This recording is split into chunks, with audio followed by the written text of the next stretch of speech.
አሰላሙ አለይኩም ወራህመቱላሂ ወበረካቱ። የተወደዳችሁ እንዴት ቆያችሁን? የጁማ ልዩ ኸበር የተካተተበት የካቲት 6 2018 ወይም ሻዕባን 26 ሚንበር ኸበር ጀመረ። ፋይዛ መሐመድ የዕለቱ ሚንበር ኸበር እየመራው ከናንተ ከተመልካቾች ጋር ቆያለሁ። እስከ ፍጻሜው አብራችሁን እንድትዘልቁ በአክብሮት እየጋበዝኩ ለዕለቱ ከያዝናቸው ጉዳዮች መካከል አበይቱን አስቀድማለሁ። ምርኩዝ 33ኛ መድረክ የፊታችን እሁድ በሻሸመኔ ከተማ ሊቀርብ ነው። ትምህርት ሚኒስቴር ያሳተማቸው የቅድመ አንደኛና የአንደኛ ደረጃ ትምህርት መጽሐፍት ወደ ሀገር ውስጥ መግባት መጀመራቸውን ገለጸ። ሙስሊምና አረብ መሪዎች በቁድስ እንዲሁም በመስጂድ አልአቅሳ ጉዳይ ኃላፊነታቸውን እንዲወጡ ጥሪ ቀረበ። የሚሉት የሚንበር ኸበር አበይቱ ጉዳዮች ናቸው። አብራችሁን እንድትቆዩ በድጋሚ እየጋበዝን ወደ ቀዳሚው ኸበር አልፋለሁ።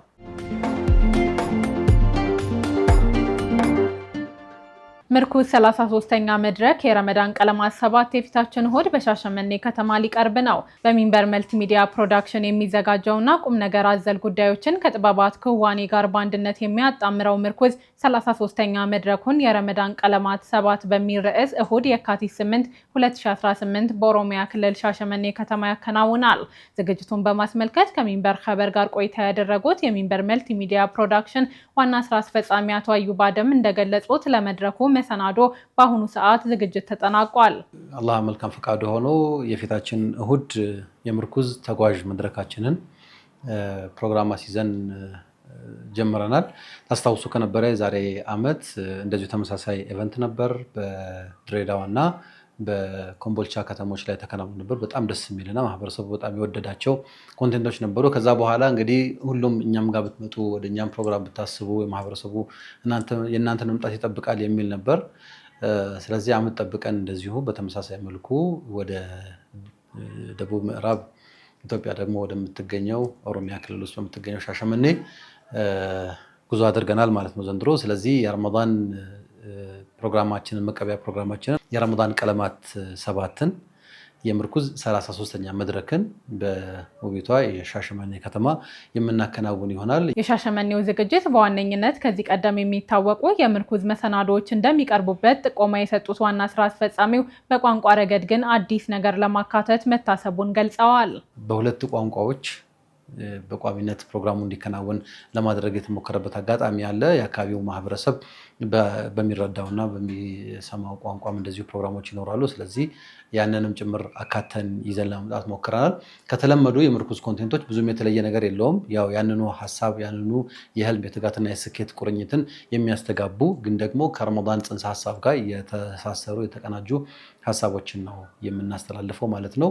እንግዲህ ሻሸመኔዎች ይህንን ስለተቀበሉንና እንኳን ደህና መጣችሁ ብለው ለመካደም ፈቃደኛ ስለሆኑ እነሱን በጣም ማመስገን እፈልጋለሁ። መድረኩ የሚዘጋጀው በከተማዋ ማዕከላዊ ስፍራ ላይ እንደሚሆንም አስረድተዋል። ትኬቶችን በሻሸመኔና ሌሎችም አጎራባች ከተሞች ማግኘት እንደሚቻል ተናግረዋል። የፕሮግራሙን በዚህ ዙር ለመከናወን የታሰበው ከተማው ላይ ብዙ ቦታዎች አሉ። በእርግጥ ግን ደግሞ ለታዳሚዎች ምቾትን ባስቀደመና ማዕከላዊ በሆነ ቦታ ላይ ፕሮግራም ለማከናወን ነው ጥረት ያደረግነው። ስለዚህ ከተማ ውስጥ ጥሩ ከሚባሉ ሆቴሎች መካከል በአንደኛ ሆቴል ጃሎ ሆቴል የሚባል አለ። የጃሎ ሆቴል ቅጥር ግቢ ውስጥ ሰፊ ቦታ አመቻችተን እዛ ቦታ ላይ እንግዲህ በፀሐይም በንፋስም እንዳይቸገሩ ድንኳን አስተካክለን መድረኩን በአግባቡ ተገንብቶ ነው ፕሮግራሙ የሚከናወነው ማለት ነው። ስለዚህ ጃሎ ሆቴል ነው የሚከናወነው ማለት ነው። ሻሸመኔ ጃሎ ሆቴል ቅጥር ግቢ ውስጥ ነው የሚከናወነው ፕሮግራሙ። የመግቢያ ዋጋ ለሁሉም ተጠቅሷል። 400 ብር ለመደበኛ የመግቢያ ዋጋ ነው። በቪአይፒ ደግሞ መስተንግዶ አንዳንድ ተጨማሪ ሰርቪሶችን አግኝተው በ1000 ብር ያገኙታል ማለት ነው። ትኬቱን በተለያዩ የሻሸመኔና አጎራባች ከተሞችም ጭምር እንደዚሁ የሚያገኙት ነው የሚሆነው። በተለይ ከሐዋሳ መምጣት ለሚፈልጉ እዛው ሐዋሳ ላይ ያገኙታል። ፒያሳ አካባቢ፣ አራዳ አካባቢ ያገኙታል። በተጨማሪ ሀላባ ያገኛሉ። በዶዶላ፣ በአርሲ በአጎራባች በሚባሉ ቦታዎች በሙሉ ዲላን ጨምሮ ትኬት ማግኛ ቦታዎች አሉ። አቶ አዩብ የምርኩዝ መድረክ በሻሸመኔ እንዲቀርብ እገዛ ላደረጉ አካላትም ምስጋና በማቅረብ እድምተኞች በዕለቱ እንዲገኙ የአክብሮት ግብዣ አቅርበዋል። በዚህ አጋጣሚ በጣም ማመስገን የምንፈልገው ሌላው ተጨማሪ አካል አለ። አንደኛው የዛ የከተማውን መጅሊስ በጣም ማመስገን እንፈልጋለን። ፕሮግራሙ እንዲከናወን ፈቃድ ከመስጠት ጀምሮ እስከ ማስተባበር ድረስ እየሄዱ ስለሆኑ በአጠቃላይ ደግሞ የጸጥታ አካላትንና የከተማዋን ከንቲባ ጽሕፈት ቤትም እንደዚሁ በተመሳሳይ ማመስገን እንወዳለን። ምክንያቱም እነሱ ፕሮግራሙ እንዲከናወን ፈቃድ ከመስጠት ጀምሮ አካባቢው ሰላምና ጸጥታ የተከበረ እንዲሆን ጥንቃቄ እስከ ማድረግ ድረስ እገዛ እያደረጉልን ነው የሚገኙት። የጃሎ ሆቴል እንደዚሁ የሴኩሪቲ አባላትም እንደዚሁ በዕለቱ የክብር እንግዶችን ከማስተናገድ ጀምሮ ቦታውን ፋሲሊቴት በማድረግ ገዛ እያደረጉ ስለሆነ በዚህም ማመስገን እንወዳለን።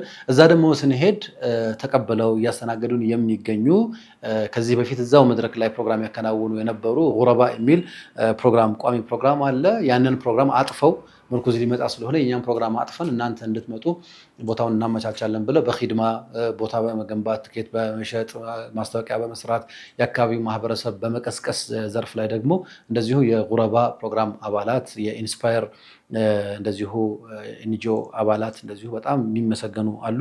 ከዚህ ደግሞ የሚላን መልቲሚዲያ ፕሮዳክሽን አባላት እንደዚሁ ፕሮግራሙን ቀረጻ በማድረግ እና ፕሮሞሽን በመስራትም ከኛ ጋር እየሰሩ ነው የሚገኙት። በአጠቃላይ እኛ ያው ፕሮግራሙን ይዘነው እንሂድ እንጂ ሙሉ የፕሮግራሙን ጽንሰ ሀሳብ ተቀብለው እያስተናገዱ የሚገኙት እነዚህ አካላት ናቸውና ለነሱ በጣም ማመስገን እፈልጋለሁ።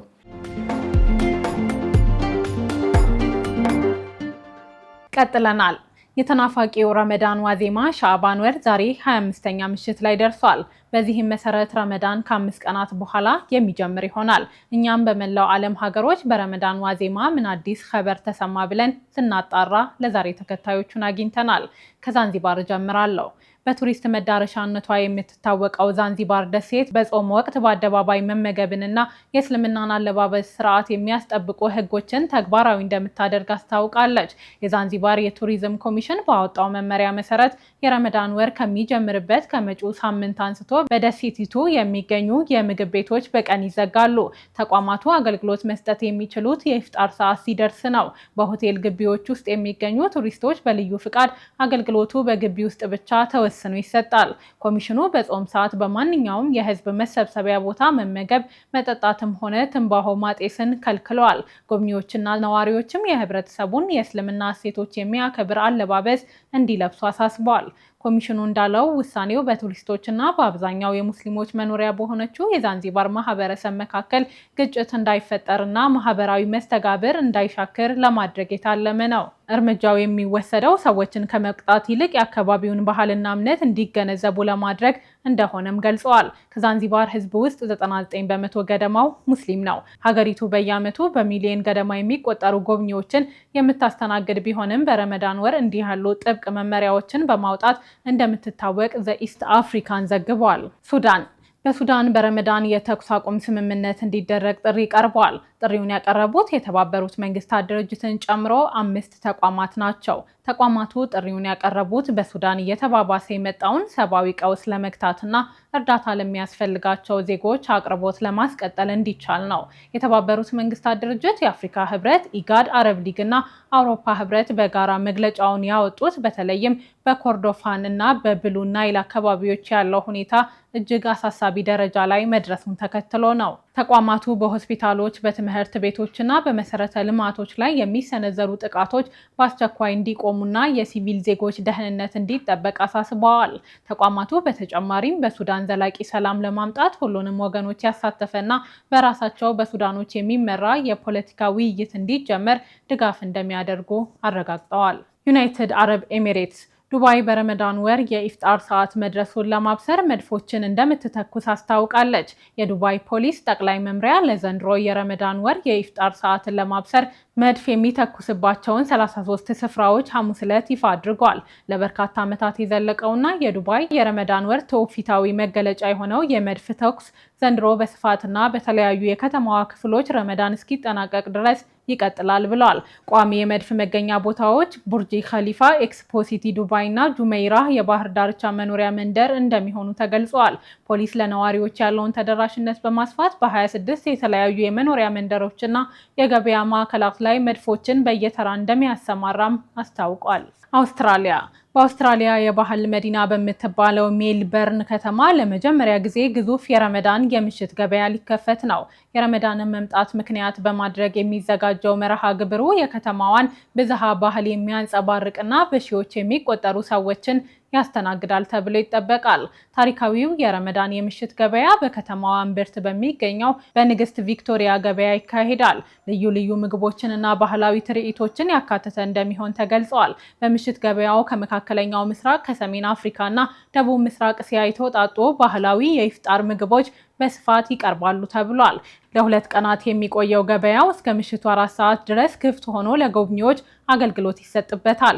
የምሽት ገበያው ለሙስሊሞች ብቻ ሳይሆን ለሁሉም የከተማዋ ነዋሪዎችና ጎብኚዎች ክፍት ተደርጓል። ይህም የሜልበርንን የባህል ትስስር ይበልጥ ያጠናክረዋል ተብሏል። ለጾመኞችም የማፍጠሪያ ቦታ መመቻቸቱ ተገልጿል።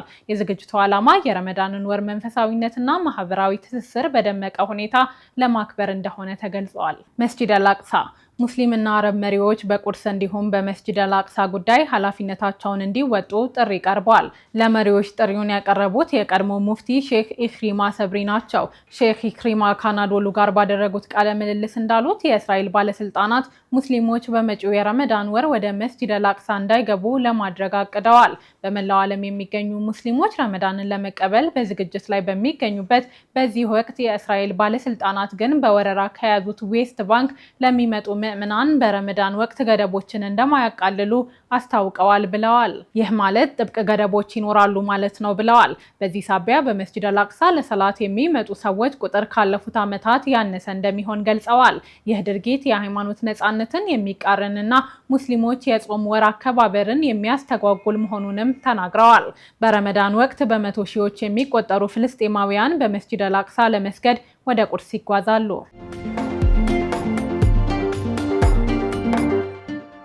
ከረመዳን መባቻ ኸበር ስንወጣ ትምህርት ሚኒስቴር ያሳተማቸው የቅድመ አንደኛና የአንደኛ ደረጃ ትምህርት መጽሐፍት ወደ ሀገር ውስጥ መግባት መጀመራቸውን ገለጸ። ትምህርት ሚኒስቴር ያሳተማቸው የቅድመ አንደኛና የአንደኛ ደረጃ ትምህርት መጽሐፍት ከጎረቤት ጅቡቲ ወደ ሀገር ውስጥ መግባት መጀመራቸውን ገልጸዋል። ሚኒስቴር መስሪያ ቤቱ መጽሐፎቹ በገላን የመጽሐፍት ክዘና ማዕከል በመራገፍ ላይ እንዳሉ አስታውቋል።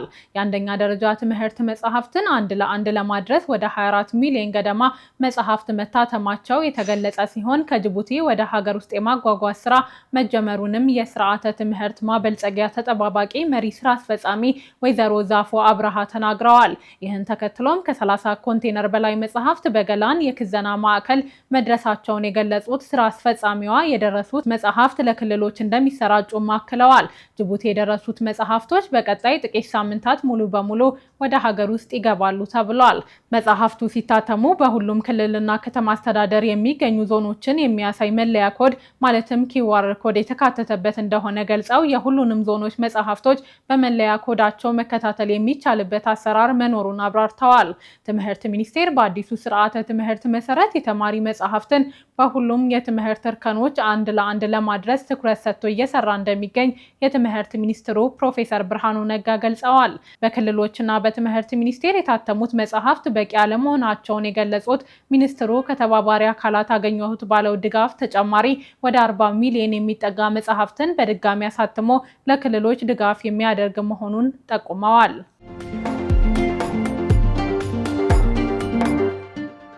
የእንግሊዝ መንግስት ፓለስታይን አክሽን የተሰኘውን ቡድን በአሸባሪነት ለመፈረጅ ያስተላለፈው ውሳኔ በፍርድ ቤት ውድቅ ተደረገ።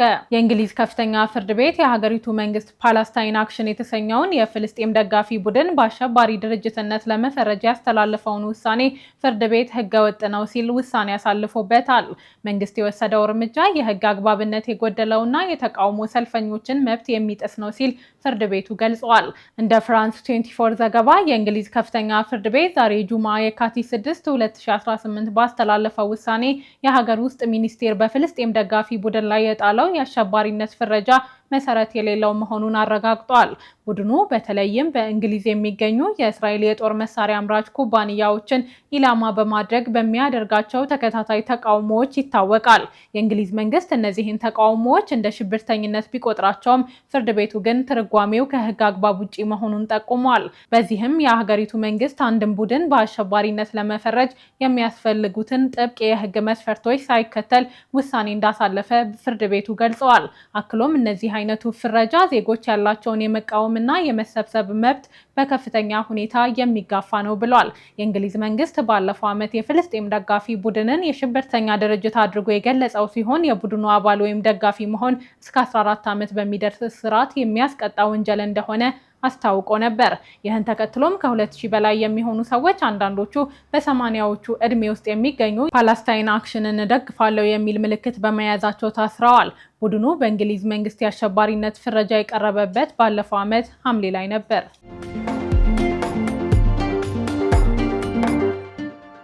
የተወደዳችሁ አሁንም የተከታተላችሁ የምትገኙት ሚንበር ኸበርን ነው። አብራችሁን ስላላችሁ ደስ ይለናል። ለሚንበር ኸበር ጥቆማ ወይም ማስተያየት ካላችሁ በአጭር የስልክ ቁጥር 9282 ላይ ብትልኩልን አጣርተን መልሰን ለእናንተው እናቀርባለን። የሚቀናችሁ ማህበራዊ ሚዲያ ከሆነ በሁሉም አማራጮች @ሚንበር ቲቪ ብላችሁ ብትፈልጉን ታገኙናላችሁ።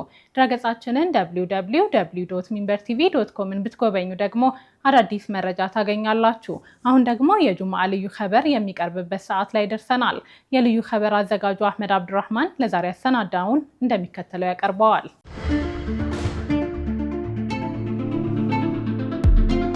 አሜሪካ በዓለም ትልቁ የጦር መርከቧን ከቬንዙዌላ የባህር ዳርቻ ወደ መካከለኛው ምስራቅ አንቀሳቀሰች። ይህ ጁምዓ ረፋድ ላይ ዓለም አቀፍ መገናኛ ብዙሃን ይዘውት የወጡት የዜና ርዕስ ነው። ከአልጀዚራ እስከ አሜሪካ መገናኛ ብዙሃን ዜናውን ተቀባብለውታል። ዜናውን ከቁብ ያልቆጠሩት የመሰሉት የኢራን መገናኛ ብዙሃን ናቸው። የማይጠበቅ ባይሆንም የኢራን ዜና አገልግሎት ኢርና የፊት ገጹን ያሸበረቀው በኢራን እስላማዊ አብዮት ድል ዓመታዊ በዓል የእንኳን አደረሳችሁ መልእክት ነው። የዜና ምንጩ የሩሲያና የአዘርባይጃን የውጭ ጉዳይ ሚኒስትሮች ለሀገሪቱ ውጭ ጉዳይ ሚኒስትር አባስ አራክቺ ለኢራን እስላማዊ አብዮት ድል ዓመታዊ በዓል እንኳን አደረሳችሁ ማለታቸውን አስነብበዋል።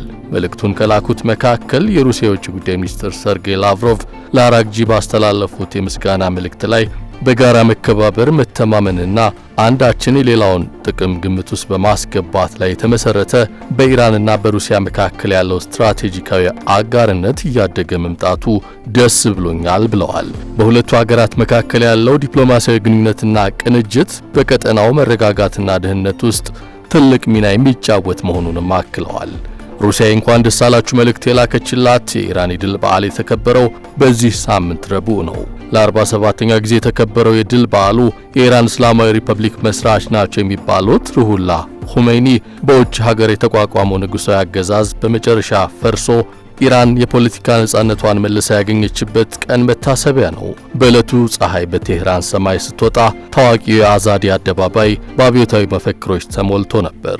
ታዛቢዎች ለበርካታ አስርተ ዓመታት እንደለመዱት የዘንድሮ በዓል የመጨረሻው ይሆን እንዴ ማለታቸውንም አላቆሙም። ቀድሞ እንዲህ አይነቱ አስተያየት ሲሰነዘር የቆየው ሀገሪቱ በሚበረታባት ዓለም አቀፍ ማዕቀብ ምክንያት በሚከተሉ ማህበራዊ አለመረጋጋቶች ሳቢያ ነበር።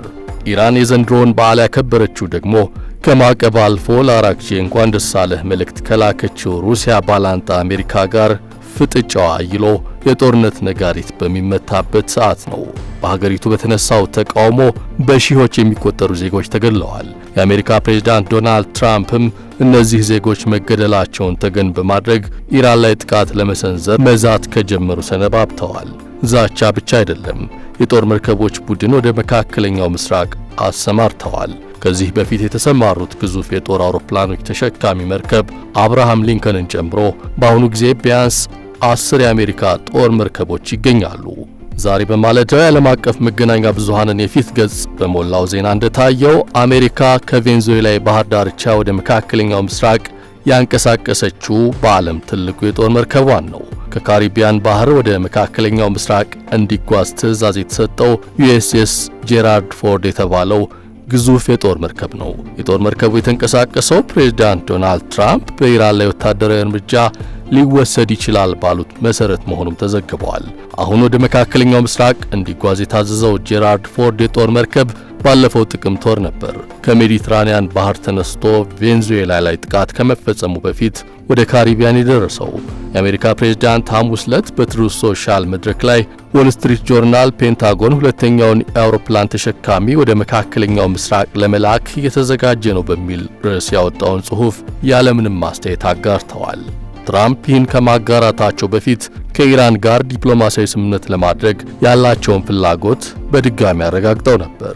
አሜሪካና ኢራን ካለፈው ዓመት ወዲህ የመጀመሪያውን ዙር ቀጥተኛ ያልሆነ ውይይት በኦማን ያካሄዱት ባለፈው ሳምንት ነው። የዋሽንግተንና ቴህራን ባለስልጣናት በዲፕሎማሲያዊ መንገድ እንደሚቀጥሉም ተናግረው ነበር። ነገር ግን ተጨማሪ ውይይቶች የሚደረጉበት ቀን ገና አልተወሰነም። ይህ በእንዲህ ባለበት በዋይት ሃውስ ከቴህራን ጋር ጠበኛ ፖሊሲዎችን እንዲከተሉ ይገፋፋሉ የሚባሉትን የእስራኤሉን ጠቅላይ ሚኒስትር ቤንያሚን ኔታንያሁን ተቀብለው ካነጋገሩ በኋላ ሁኔታው ተለወጠ። ትራምፕ ተጨማሪ ኃይል ማሰማራታቸውን ይፋ አደረጉ። ከወራት በፊት ኢራን ላይ ጥቃት የሰነዘረችው እስራኤል አሁን በሀገሪቱ በተቀሰቀሰው ተቃውሞም ከአጋሯ አሜሪካ ጋር እጇን ሰዳለች በሚል በኢራን አብዮታዊ ዘብ ክስ ይቀርብባታል። ዘቡ ያቀረበው ክስ አሜሪካና እስራኤል የገንዘብ ስልጠናና የመገናኛ ብዙሃን ድጋፍ በመስጠት በጎዳናዎች ላይ ከሚንቀሳቀሱ አመፀኞችና የታጠቁ አሸባሪዎች ሲል ከጠራቸው ተቃውሞ አድራጊዎች ጎን ቆሟል የሚል ነው። ቴህራን በበኩሏ ለዋሽንግተን እየተካሄደ የሚገኘው ዲፕሎማሲያዊ ጥረት ኔታንያሁ እንዳያበላሸው እንዳትፈቅድ በተደጋጋሚ አስጠንቅቃለች። የኢራን ጸጥታ ኃላፊ አሊ ራሊጃኒ በዚህ ሳምንት ድርድር የምናደርገው ከአሜሪካ ጋር ብቻ ነው፣ ከእስራኤል ጋር ምንም አይነት ድርድር አላደረግንም። ይሁን እንጂ እስራኤል እነዚህን ድርድሮች ለማደናቀፍ ራሷን በዚህ ሂደት ውስጥ አስገብታለች ሲሉ ተደምጠዋል።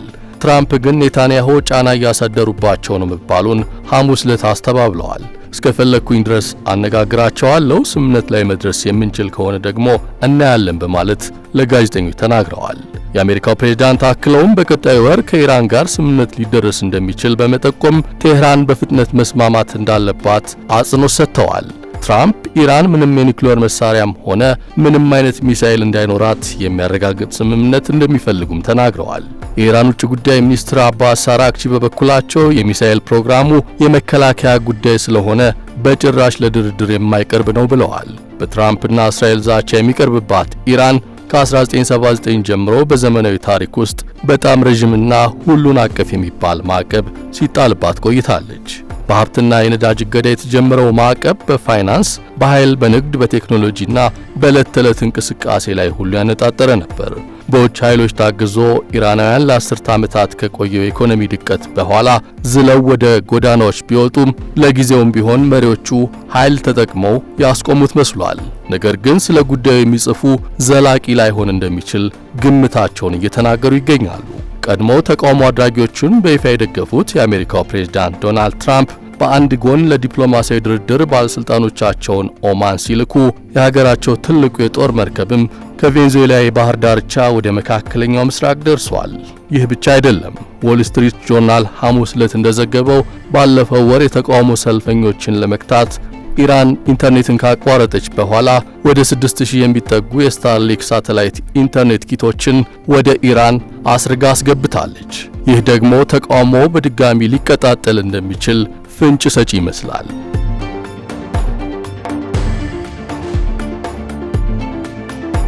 ለዚህ ዘገባ ጥንቅር አልጀዚራ፣ ፕሬስ ቲቪ፣ ሚድል ኢስት ሞኒተር፣ ዎል ስትሪት ጆርናል እና አሶሺየትድ ፕሬስን በምንጭነት ተጠቅመናል።